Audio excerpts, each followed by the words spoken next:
So, time check, alas 9 na ng umaga. Magi-start na kami manglimos.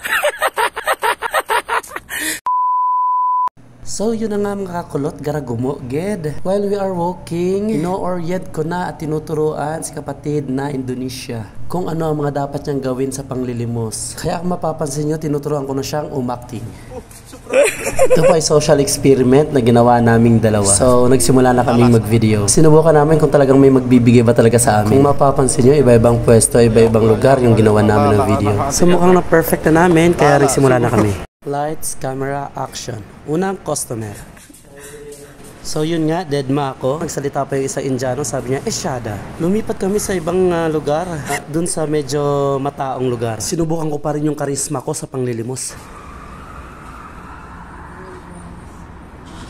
So yun na nga, dumaan si Kuyang Pakistani, deadma pa rin ako. Ni piso, walang nagbigay sa akin, grabe. So dumaan uli yung isang Pakistani, ay naku, wala pa rin, kuripot si Kuya. Sabi ko kay Arif, lumipat tayo sa matao at maperang lugar, doon sa bangko. At yun na nga, dito kami nagkapera sa bangko, ang daming pera sa bangko, Masya Allah. Ay talagang nagkapera kami, so nagdeposit na kami ng pera agad-agad sa bangko. Dito lang pala sa Al Rajhi Bank, nagtatago ang pera, Masya Allah. So matapos namin manglimos, ay di kumain kami, nagutom, ang mga mangyan.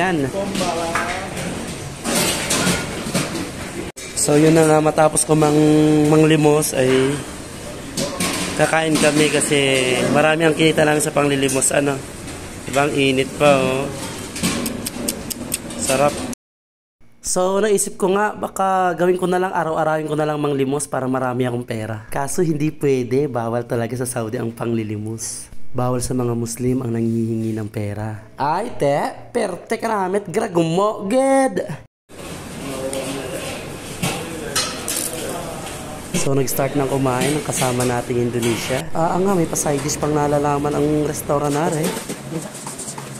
Hindi naman halatang ako'y gutom na gutom at pasal na pasal sa aming ginawang kalokohan, ay ma-share ko lang din pala. Kalain mo, unlimited rice pala tong restaurant na ito. Ikalampagan ay ano ga, nagulat ang besin nyo. Ay yung totoo, sinasadya.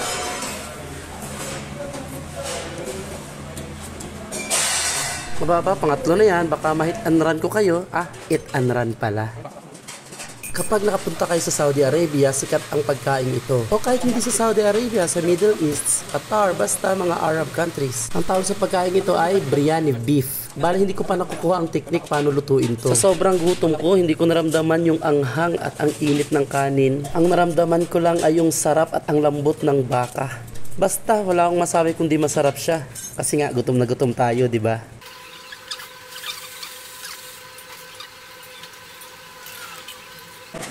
So, ginamitan ko na ng pinagbabawal na technique at hindi kinain ni Indonesia yung kanyang side dish. While waiting sa refill ng aking kanin, ayun na nga, dumating na si Kuyang ano bang lahi na rin, hindi ko maintindihan. Taga saan baga?